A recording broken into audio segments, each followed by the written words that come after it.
Yes, football may be on a bye week, but it's still jam-packed here at West Point. And the biggest game this weekend is here in Gillis Fieldhouse on Friday night as the volleyball team gets set for a rematch of last year's Patriot League championship game against American. It's their first of 2 games this weekend. They'll take Loyola on Saturday, but Friday night's the big one. That game will be nationally televised on the American Sports Network.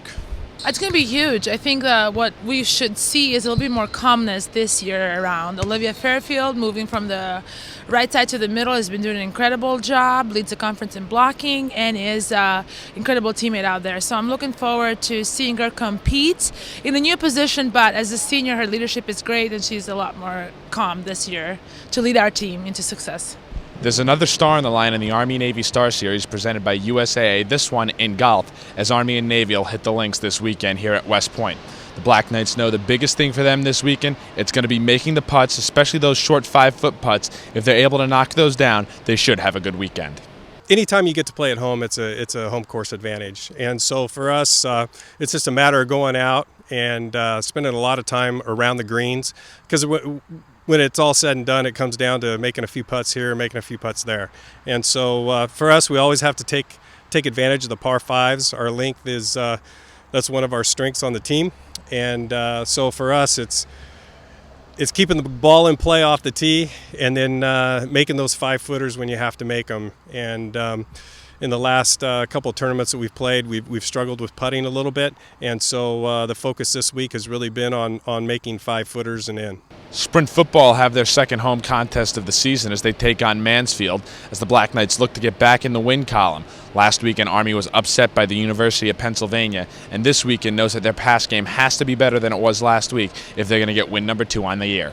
Well, first and foremost, offensively, we got to do a better job of catching the football.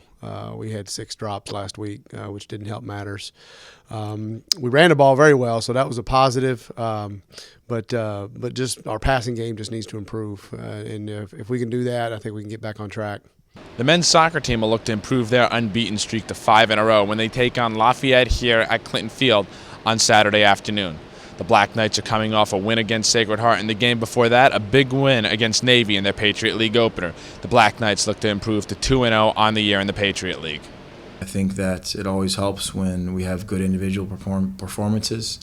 Sometimes you just need somebody to make a special play at both ends, and we've had that recently, which has been big. But also team-wise, I think the guys have been playing for each other more consistently than we had maybe in the first stretch of the season.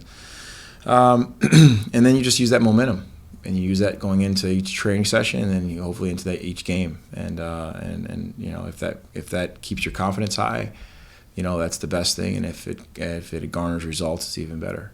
Teams in action on the road this weekend include the women's soccer team at Lehigh, the men's rugby team at Delaware, and the women's rugby team at Notre Dame College. That's going to do it for your weekend preview. For Night Vision, I'm Zack Daly.